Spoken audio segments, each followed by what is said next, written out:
মাদারীপুরের ডাসার উপজেলার নবগ্রাম ইউনিয়নে উত্তর শশীকর কালীবাড়ি মাঠে হয়ে গেল শতবর্ষের ঐতিহ্যবাহী চড়ক গাছ খেলা ও বৈশাখী মেলা। বাংলা নববর্ষ উপলক্ষে প্রতি বছরের মতো এবারও বৈশাখ মাসের মাঝামাঝি সময়ে 3 দিনের এই আয়োজন করা হয়।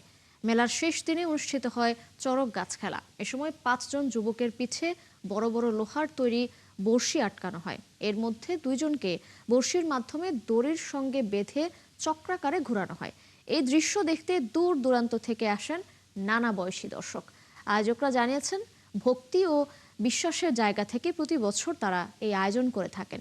এদিকে মেলায় গ্রামীণ পণ্য, খেলনা, মিষ্টি সহ বিভিন্ন খাবার বেচাকেনা হয়। বৈশাখী যে আমাদের উৎসব, তার ঠিক পরপরই এই মেলার আয়োজন হয় এখানে প্রতি বছর। যেটি ঐতিহ্যবাহী মেলা এবং এই মেলা আসলে সবাই দেখতে অনেক অনেক দর্শনার্থী ভিড় করে।